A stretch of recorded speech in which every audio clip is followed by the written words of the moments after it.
Hello guys, I just wanted to say, I'm Avon, and today I'm gonna read you the Berenstain Bears and the Sitter. Berenstain Bears and the Sitter. And in the middle of the Berenstain and the Sitter, there's always a poem at the first page of the book. So I'm gonna read it.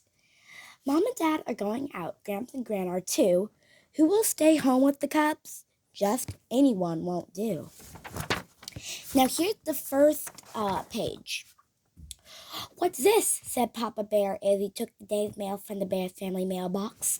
It was a notice telling about an important meeting that night at the Bear Country Town Hall. Mama Bear called up Grizzly Gran.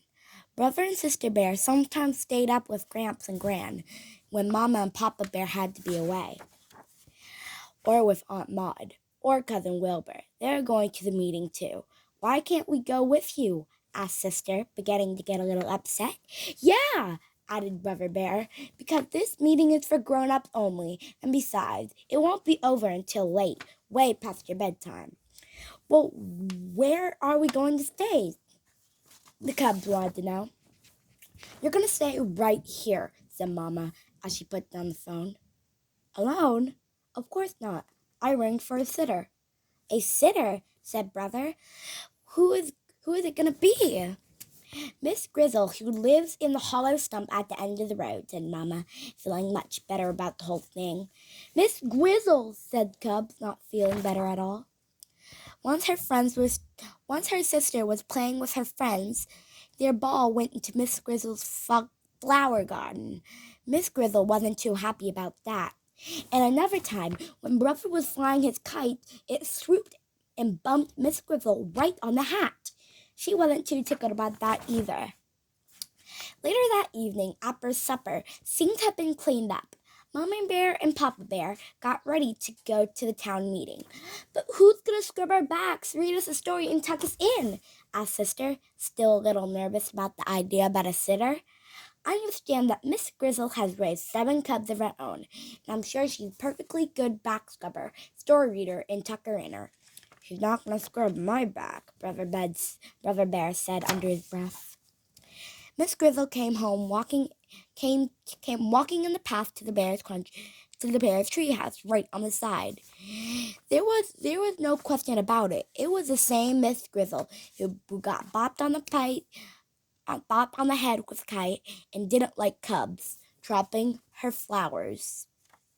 She was very large, almost as big as Papa, and she carried a drawstring bag.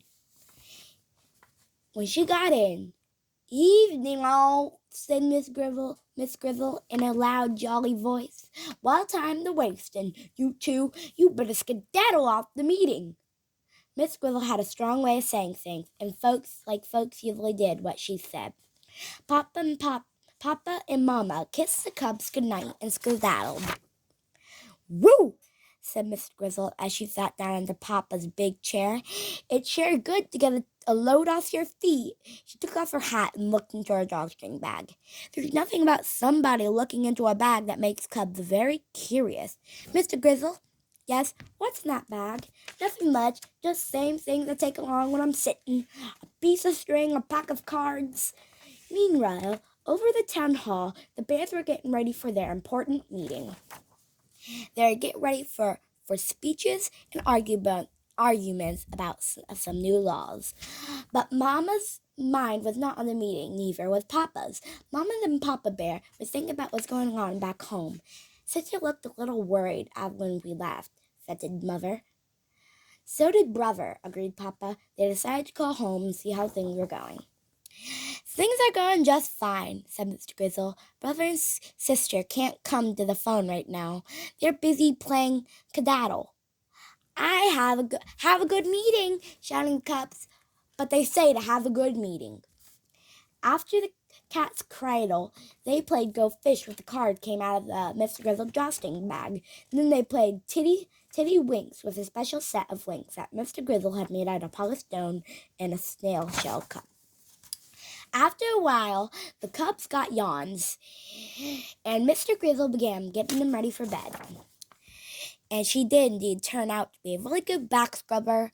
Brother changed his mind about not having his back scrubbed. And she was a fine story reader and a really super tucker-inner.